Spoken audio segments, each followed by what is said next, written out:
السلام علیکم ورحمۃ اللہ وبرکاتہ۔ بسم اللہ الرحمن الرحیم۔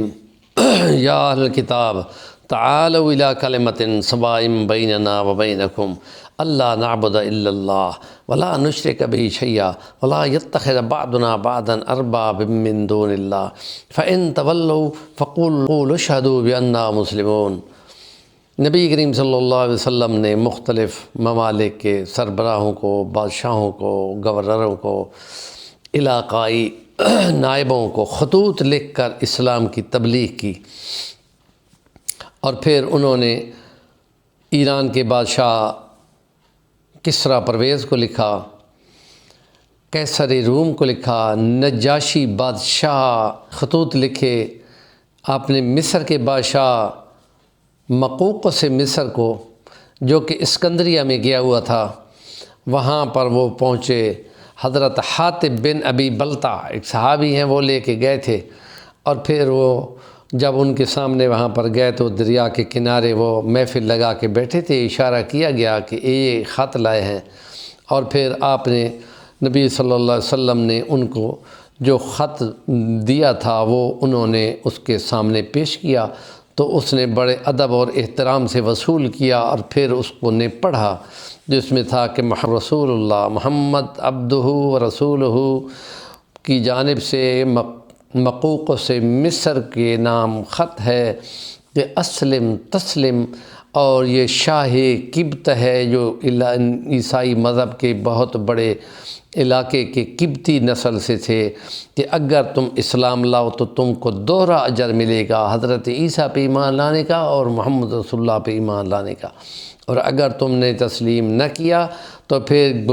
اہل قبط کا، ساری اہل قبط کا گناہ تمہارے ذمہ ہوگا، اور پھر یہ کہ آؤ اس کلمے کی طرف، ہم میں تم میں برابر ہے کہ ہم اللہ کی عبادت کریں گے، اس کے ساتھ کسی کو شریک نہیں کریں گے۔ اور یہ کلام پڑھتے ہوئے پھر اس نے اس کو پڑھا، اور یہ بولتا ہے کہ ہم توجہ کریں گے، میں نے سمجھ لیا ہے، اور پھر اس نے کچھ سوال کیے حضرت حاتب بن ابی بلتع سے، اور انہوں نے کہا کہ یہ بات ان سے پوچھو۔ انہوں نے کہا کہ کیا یہ محمد رسول اللہ اللہ کے نبی نہیں تھے؟ کہا جی بالکل اللہ کے نبی تھے۔ فرمایا کہ جس وقت اہل قریش مکہ نے ان کے ساتھ زیادتیاں کیں تو پھر وہ اللہ کے نبی تھے، کیوں نہ انہوں نے بد دعا کی وہ ہلاک ہو گئے ہوتے؟ تو انہوں نے یہ جواب دیا حضرت حاتب نے کہ حضرت مسیح علیہ السلام یہ اللہ کے سچے پیغمبر نہیں تھے۔ جب روم والوں نے ان کو پھانسی پہ چڑھانے لگے تو یہودیوں کی کوششوں سے جس وقت وہ پھانسی چڑھ رہے تھے تو اللہ کے سچے نبی ہونے کے باوجود